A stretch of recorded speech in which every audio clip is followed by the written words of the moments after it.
Salut à tous et bienvenue dans ce 4ème épisode d'Etonarium. Et si aujourd'hui on parlait science, ce qui est marrant avec la science, plus que les découvertes, ce sont les expériences. On pourrait citer Milgram, Stanford, Philadelphie, des expériences oscillant entre génie et folie qui sont devenues célèbres au fil du temps. Cependant, il y a aussi des expériences complètement inutiles. Enfin, je veux dire, le projet Stargate dont je parlerai peut-être dans un prochain épisode était passablement stupide, mais aurait pu avoir une grande utilité. Mais aujourd'hui, on va parler de 3 expériences aussi insolites qu'inutiles menées sur des animaux.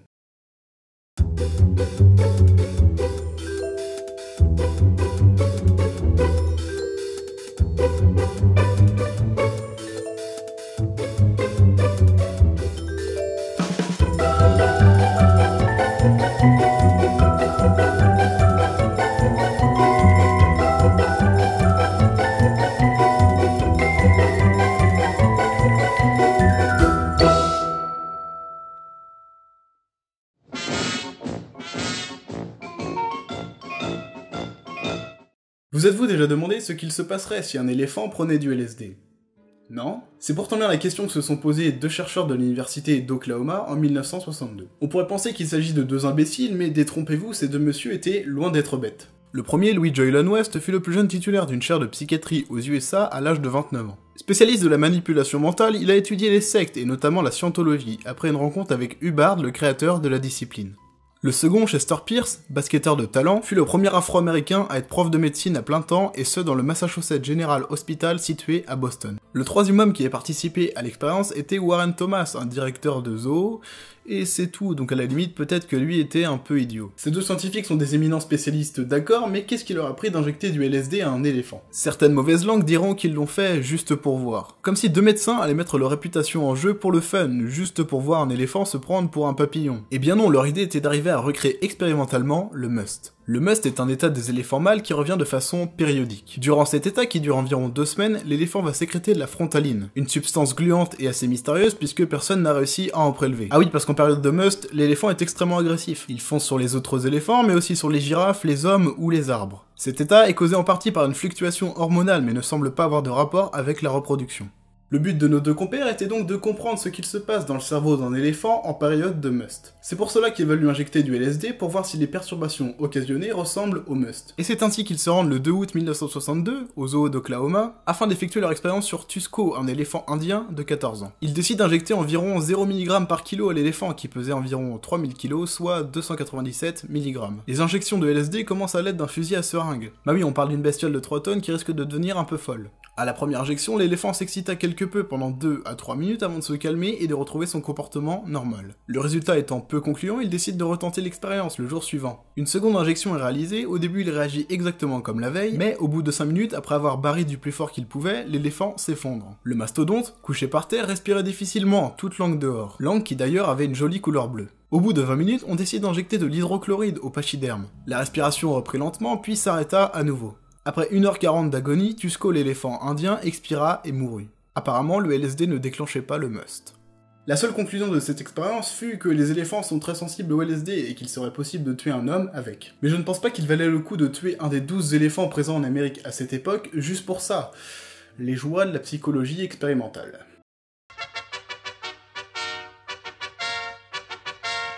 Look out, look out, Greek elephants on parade, here they come, hippity-hoppity, they're here, and there, big elephants everywhere. Look out, they're walking around the bed, on their head, clippity-cloppity, parade, in braid, big elephants on parade. Let the music play, I just want... D'après vous, quel est le minimum nécessaire pour exciter un dindon? Voici la question qui hantait les nids de Martin Shane et Edgar Hale de l'université de Pennsylvanie. En effet, les dindons ne sont pas très difficiles sexuellement parlant. Donnez-leur un modèle réaliste d'une dinde femelle, ils vont joyeusement tenter de s'accoupler avec elle comme ils le feraient avec une vraie. Cette observation a intrigué nos 2 scientifiques qui se sont demandé quelle serait la partie du corps indispensable pour exciter un dindon. Ils ont pris une dinde femelle et en ont graduellement retiré des éléments petit à petit, tels que la queue, les ailes ou les pattes, jusqu'à ce qu'il ne reste plus qu'une tête sur un bâton. L'expérience a démontré que cette tête sur un bâton suffisait à ragaillardir notre ami volatile.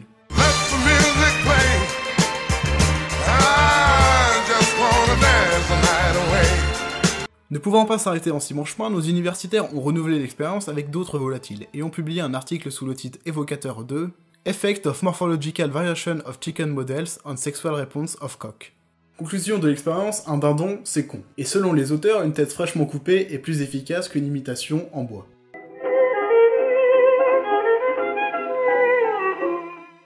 La dernière expérience n'implique pas directement des animaux, mais ils ont tout de même servi de cobayes. En 1924, Carney Landis, un étudiant diplômé en psychologie à l'université du Minnesota, a conçu une expérience pour étudier s'il existait des expressions faciales universelles. Un rire exprime la joie, un froncement la contrariété, mais existe-t-il une expression universelle pour le dégoût ? Afin de répondre à cette question existentielle et en général de déterminer s'il y avait des similitudes dans le trait des visages pour marquer certaines réactions, il a invité ses camarades à participer à une expérience qui consistait à peindre des lignes sur leur visage et prendre des photos pendant qu'ils étaient soumis à des stimuli divers. Il les a soumis à divers tests comme regarder un film pornographique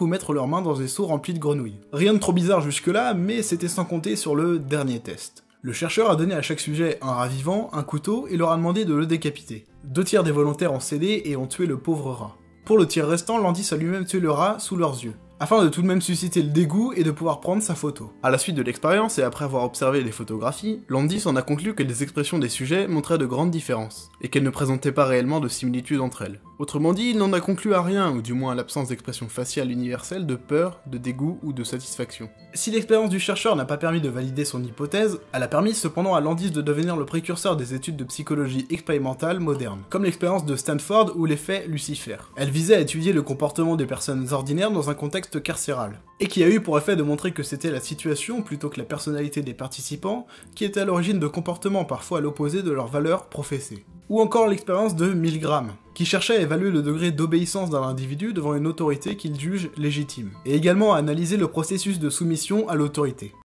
Le mot de la fin, le mot de la fin, le mot de la fin, et voici le mot de la fin.